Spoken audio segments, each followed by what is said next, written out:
Welcome to another short chapter of FarrenDale. In a land of ethereal light holds characters with their fantasy medieval adventures. A land ruled by the time-old dragon King Augustine and the princess and adventurer Willow. You will find tales of all measures. Enjoy! Deep down in the magical land of FarrenDale, the adventurer and Lady Willow wandered through the thicket of the mushroom villages in the forest. As she walked, lush draping vines and fragrant smell of decaying spruce spread throughout the air. The path beneath her boots sunk with a sloppy mush of mosses and wood chips placed by the woodland fae. They swarmed her, completing their daily tasks, trading, selling small berries, and greeting the lady as she passed by their markets.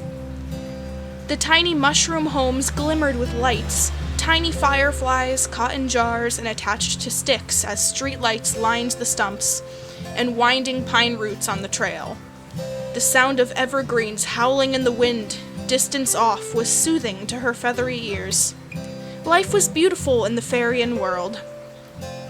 As she stepped forth, not a care in the universe, she was stopped by a small fairy, green hair, appearing like a dancing leaf. She's seen similar fae as a small child, but her peers believing her not. This fairy pushed her back unsuccessfully, as Willow finally brought her attention to the small being, trying desperately to stop her from continuing. Willow stopped abruptly. Whoa, I'm sorry, little miss. What's the matter? Did I do something? She asked. The fairy looked intensely into her blue eyes, and replied, You shall stop and return back.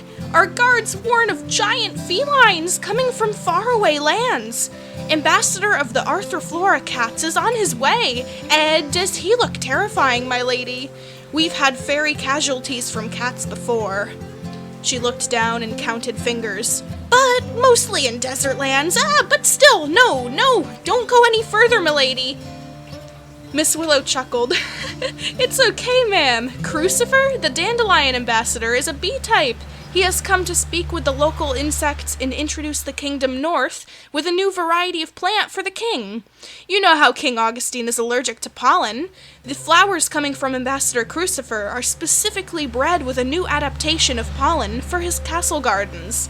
Botanist will be introducing this species in the courtyard near his tea-drinking spot. He's pedantic. There's nothing to worry about. In fact, I was on my way to greet him, she explained. The fairy sighed, brushed her sleeves off, and looked nervously into the distance as a shadowy figure with ears, followed by a cat-like following, emerged through the thicket. Well, Willow, be careful. Cats are selfish, and sneaky.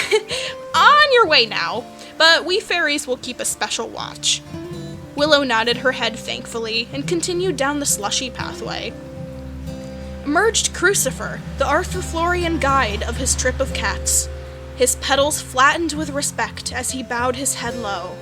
He was lion-esque with the humming and pearlescent wings of a bee and twitching antenna. Madam, we have come bearing a special offering to your king. He grunted and yowled at the group preceding him. With haste, the other bug-like and plant-like felines dropped to their knees and took their gaze off of the Lady Willow. Show some respect! Some glanced up at her in amazement.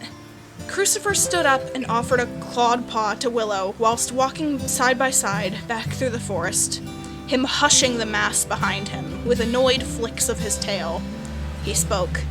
Lord Bjorn has invited my people to your village for a hefty stay. If my subjects would quiet down, please! He rolled his eyes and carried on, the followers' chatter subsiding once again.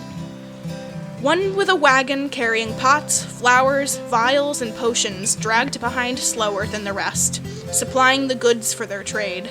My loyal pride has accepted the invitation, and we are impatient to purr with your king. Well, his advisor, more or less. Augustine is a dragon, yes? He asked.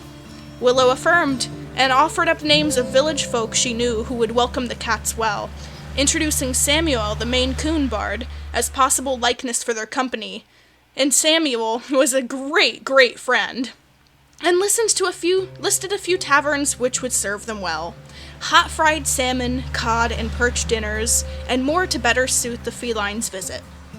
As the group walked through the forest clearing, fairies tucked away nervously into their homes and watched as their little guards dropped their pine needle spears, as they saw the friendly conversations between Willow and the cats.